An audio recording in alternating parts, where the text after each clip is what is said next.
Hello, I'm Peter Marzano from Big4Sports.com, and I'm here to give you my 10 bold predictions for next year's NHL season. And I'm going to start off with number 1, the New York Rangers will not win the Atlantic Division. We see how there are a lot of different teams coming in the Atlantic. The Pittsburgh Penguins, who look like they'll be a bit stronger, even though the Philadelphia Flyers fell apart, it seems that they'll still be part of that conversation. And you absolutely can't forget about the New Jersey Devils, who are still in there. So I do not think that the New York Rangers have it to win the Atlantic. I think the Pittsburgh Penguins take it from them. And number 2, the Toronto Maple Leafs will finally make the playoffs. The Maple Leafs are the only franchise in the NHL that hasn't made the postseason in the post-lockout era. And while I've been saying that they can make the playoffs for many years, I think this is the year that they actually do it. With a great trade getting James Van Riemsdyk and also with Morgan Rielly supporting Donovan Phaneuf on the defense, I definitely think that Toronto is a great shot in making the postseason this next season. And number 3, Sidney Crosby, if healthy, will score 120 or more points.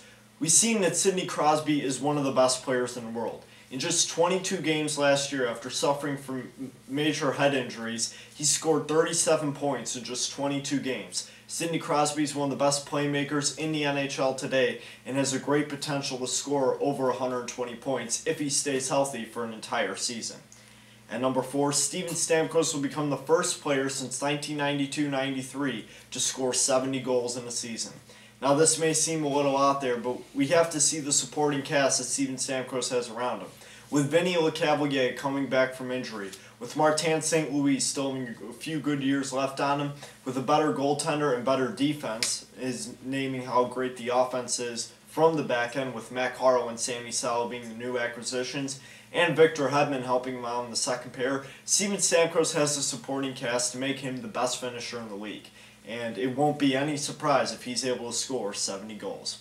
At number 5, the Chicago Blackhawks will not make the postseason. Now, a lot of people are looking at the teams that have really messed up this free agency, and a lot of people are looking at the Nashville Predators, who really haven't been able to do much, and the Phoenix Coyotes. But not a lot are paying attention out of the Chicago Blackhawks, who fell flat on their faces, failing to pick up Martin Brodeur, Ryan Suter, and Zach Parise. The Blackhawks made one off-season acquisition who really won't make that much of a difference, and outside of their core, they don't have that many great players. Therefore, the Blackhawks, with many other great improving teams in the Western Conference, will have a tough time trying to get into the postseason. At number 6, 4 of the 5 teams from the Northwest Division will find themselves in the postseason.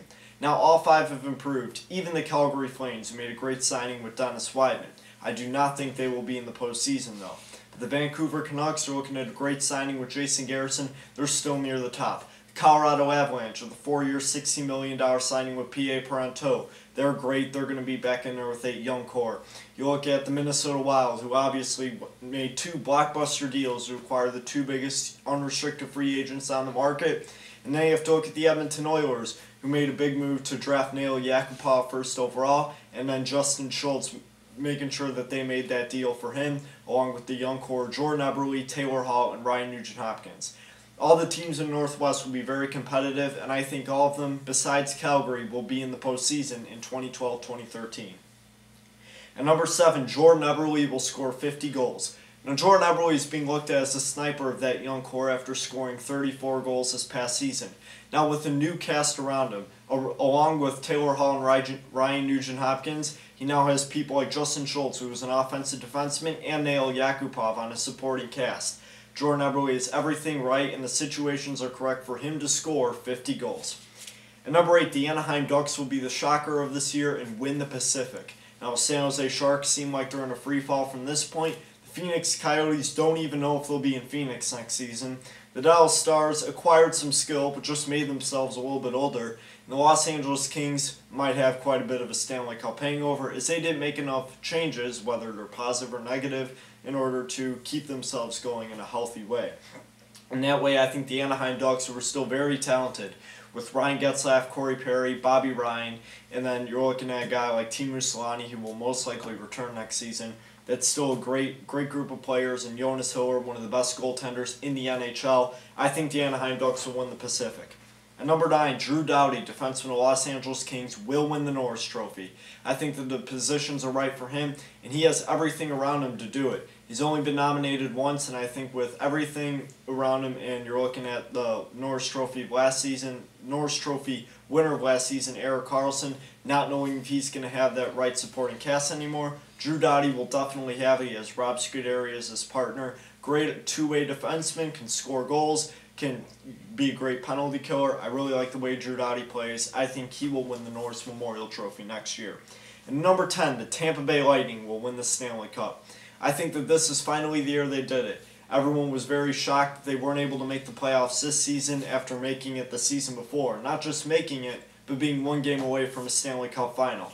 I think along with the core of Cavalier, St. Louis, and Stamkos, and with the great additions of Matt Carle, Sammy Salo, and Anders Lindback, who they just signed to a 2-year contract, the conditions are right for Tampa Bay to surprise some people and perhaps win the Stanley Cup. I do not think they will be the number 1 seed or be the favorite going in, but I think they have the raw talent, skill, and prowess to be able to win the Stanley Cup.